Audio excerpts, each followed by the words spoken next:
What constitutes a militia? What is it? What is the initial purpose behind having militias? Militias are often looped in with a lot of other groups that are kind of similar to them, but if we're getting into academic nitty-gritty details, are actually different. The core principle behind militia groups is that from their perspective, they're doing a civic duty. They're trying to stand up for a literal interpretation of the Constitution. Many of them see this as a way to continue prior military service. And for all of them, the Second Amendment is hugely important. It's very central to who they are and why they do what they do. What are the demographics of the average militia group in here, in the Midwest, in places like Michigan? Right. So most militia groups are predominantly white, predominantly male. Tends to be the case that they have no more than about 10% women, usually no more than a handful of non-white members. Most of them are working class, lower middle class. There are exceptions. And for the most part, they really have just this core commonality about this need to protect themselves and their community.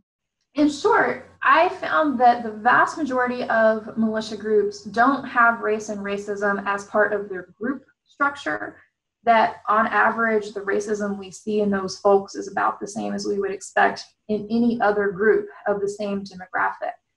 Many of those groups actively try to discourage racists from joining, not that they always do a perfect job, but I think that's kind of surprising, and it's helpful to know that in terms of separating out which groups are likely to be a problem versus not, because the more extreme groups, about 10% in my estimation, actually do tend to include things like racism, sexism as more of an overt part of their picture.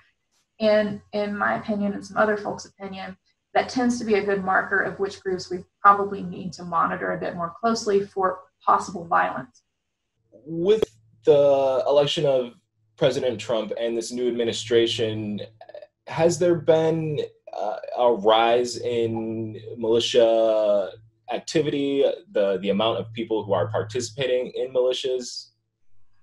We think so. Again, those exact numbers are really difficult to track over time, but all indications seem to point to yes, that with Trump in particular, he tends to appeal to a lot of the underlying fears that these folks have, not just in militias, but in other groups, other swaths in that political spectrum, where the way he talks about immigration, the way he talks about Muslims kind of sends signals that, oh, these are things we should be concerned about, and other people in the government aren't handling this well, so maybe we should do something about it.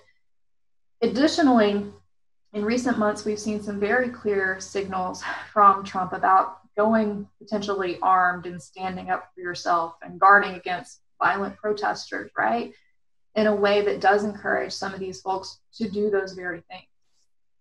Are you concerned about the recent things that have happened with the plot to kidnap Governor Gretchen Whitmer? Are you concerned about that motivating other militias around the country to take similar action? I'm concerned, quite frankly, that things like that are already in progress. I would not be surprised, obviously, if law enforcement is already monitoring groups across the board for signs of this. But I do think that there is a possibility that some of those extreme elements within the militia movement could be further radicalized by this, that the folks who are already sort of the extreme fringe are looking at this and saying, oh, it's just entrapment, or oh, it's fake altogether. And some of them are linking it to the idea that this is just an attempt to control people who are fighting for free speech, fighting to uphold their rights. And some of them are also connecting it to the upcoming election, saying that it's an attempt to quell Trump supporters specifically. So that too could feed into some of the escalating possible violence we see going into that event as well.